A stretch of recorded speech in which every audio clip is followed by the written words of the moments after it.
барилгын компаниуд ажлаа эхлүүлж олон давхар барьсныхаа дараа зөвшөөрөл хөөцөлдөг тохиолдлуудыг хүртэл байсаар байна. Үүний нэг жишээ нь Угал цоолтын компани юм а.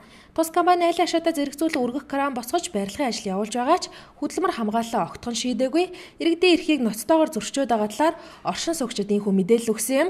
Аливаа барилга барьж байгаа тохиолдолд өргөх краны радиуст хашаа байшин битгийг л амьд хүн байхыг хориглосон хууль зүйн орчин Монголд бий. Гэтэл Угал цоолтын компани өнгөрсөн жилийн хавраас эхлэн Сүхбаатар дүүргийн 9-р хорооны тоотой айлуудын хашаа байшиндаа зэрэгцүүлэн мөн тухайн айлуудын байшингийн хундаамыг ухаж өргөх кран босгож барилгаа 8 давхар хүртэл инхүү барьсан байна. Барилгч нодон л ихэлсэн л дээ. Энэ нодон нэг 4 давхар хүртэл угсарчаад тэгээд энэ крана босгоод ихэлсэн. Тэгээ одоо бүр энэ чинь 13 давхар байшин гэнэ нийтдээ. Одоо нэг 8 давхартай явж байгаа. Тэгээ одоо нэг дөөр хийгээд тасаа. Жинхэнэ усартай ажлууд эхлэхгүй байна л да. Усартай ажил нэг тэгэхээр дуу чим ихтэй байдаг юм байна. Энэ өвөл нэг нодонгийн арматурын төмөр нэхэд унтсан л энэ дээр нь бол. Тэгэхээр дээлт нэг мисийг арматурын төмөр унтдаг юм тийм. Энэ одоо усартыг дахиад юм уналттай мэдээж. Яг ороод байгаа болохоор. Байшин гэж суурлуу ороод ухаан иччээ. Та хиллүү хэлэхэр үуч.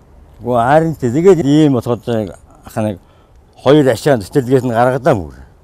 Гаргаад тэгээд тэр бүр хол баян гушуурууд нэг хадмаар руу явуулсан. Тэгээд тэр холоос яаж уг нь цэцэрлэг нэг ойрхон байдаг байсан.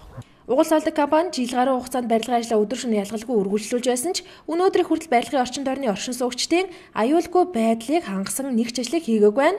Тус компани талбайн даамлуулаад талбай инженер дөнгөж одоо л аюулгүй байдлаа хангахаар ажиллаж байгаа гэсэн мэдээллийг өгч байна. Бүхэл хамгаалтынхаа ажлуудыг хийн. Тэр үед нь та нар өөрсдөө ирээд шалгаж үзэж болно. Бага.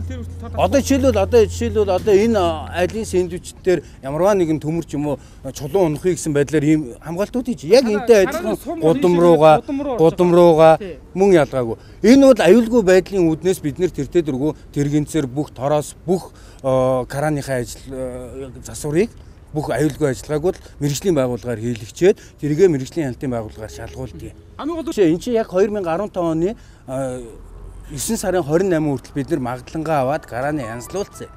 Үзүүлээ шалгуулсан. Тэгэхдээ бид нэр энэ болгоныг хамгаалтын ажлыг хийхэд бол тодорхой хэмжээгээр кран маань ажиллаж эхэлгүй яах вэ? Одоо энэ үйлчилгээний зорилттой офисын зорилттой барилга.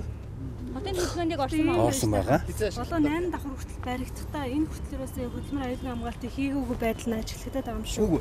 Хийгээд одоо ийм байхгүй. Бид нэр хийсэн байснаа эргүүлээд бас зарим нь аавна шүү дээ. Аавалгүй яах вэ?